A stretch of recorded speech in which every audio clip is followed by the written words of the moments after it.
Welcome to the Folktale Project. This is Dan Scholes. This week I'm going to be bringing you 3 more tales from the United States, and I'm going to start by finishing off this section of autumn in the Topaz Story Book, and then we'll head off to some of Charles Skinner's tales.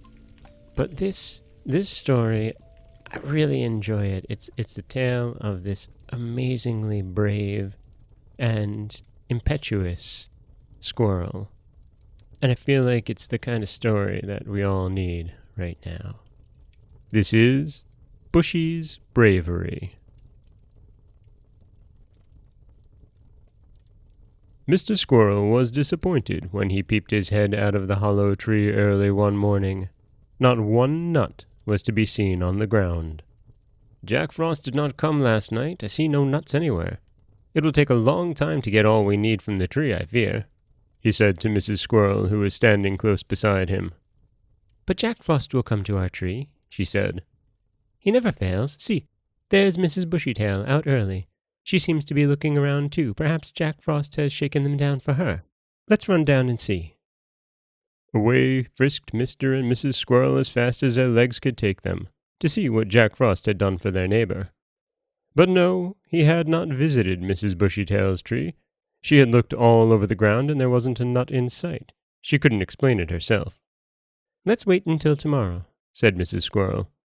"He will be sure to come tonight. Then what fun Bushy and Frisky will have gathering them. They'll have to work hard to get enough for our winter store. Boys love nuts too," she added with a sigh. "But we will wait." Morning came, and Frosty Jack had been there in earnest, for the nuts lay all over the ground. "Now to work," said Father Squirrel. "Come, Bushy and Frisky." It was a busy day for Mr. Squirrel's family. They well knew how many nuts were needed for the winter store, and Mr. Squirrel kept telling Bushy and Frisky that they would have to work hard, and perhaps until the sun went down that day. But alas for those little squirrels.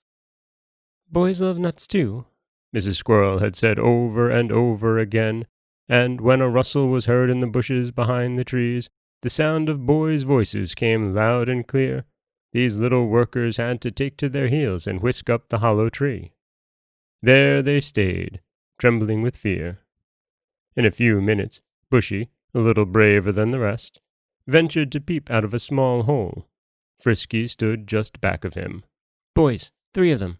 And they all have bags." Poor Bushy and Frisky. If there was one thing that these little squirrels loved to do more than another, it was to gather nuts, and now their chance was spoiled, for the boys were really there, and would be sure to take every nut they could find. "They're working hard," said Bushy. "Will they leave any for us?" asked Frisky, not even daring to peep out. "Shh! Listen, Frisky. I heard one of the boys say that there's some nuts under the other tree. 2 of the boys are going there now. It's Mrs. Bushytail's tree. But look, Frisky, they left 2 of their bags." "Where, Bushy?" "One of the boys is sitting on one of them. He's cracking nuts, I think." "And the other bag, Bushy?" "The other one is close by our tree." And before anyone could say a word, Bushy was out of the hole, down the tree, and close to the big bag. Mrs. Squirrel tried to call him back, but it was of no use. Up and down the bag he ran, first to the top and then to the sides, but he could not get in. The bag was tied tight, but Bushy's teeth were sharp. "Dear, dear," said his mother. "Here come the boys back. They will surely see Bushy. Dear, dear." Bushy caught sight of the boys coming toward the tree for their bags, and with a whisk and a scamper he was up the tree again and into his hole in no time. "Dear, dear Bushy," said his mother. "What a fright you gave us all. Just see those boys. There's no telling what would have happened if they had seen you." Mr. Squirrel's family watched the boys pick up their bags, throw them over their shoulders, and go away.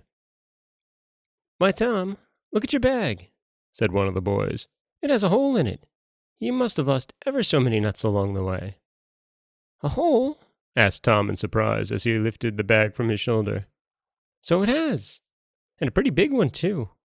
I wonder how it ever came there. It wasn't there when I started." The boys were gone, and Mr. Squirrel's family ventured out once more. "It's of no use, I fear," began Mrs. Squirrel. "Those boys were good workers, and, dear me, here are nuts sprinkled all along the road. What does it mean?" asked Mrs. Squirrel. "It is strange," said Mr. Squirrel. "I really thought those boys had found them all, but perhaps boys' eyes are not so sharp as we think." Bushy kept on gathering the nuts and smiling to himself. How sly he was! Not one of the family seemed to guess the truth.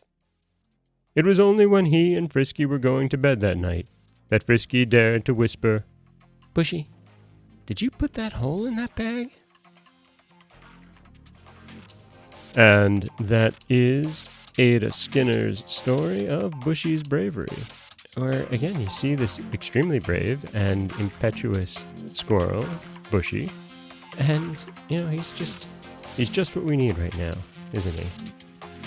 This is Dan Schulz for the Folktale Project. Don't forget that you can subscribe to the podcast on Apple Podcasts, Stitcher, Google Play, Overcast, anywhere you like to get your podcasts.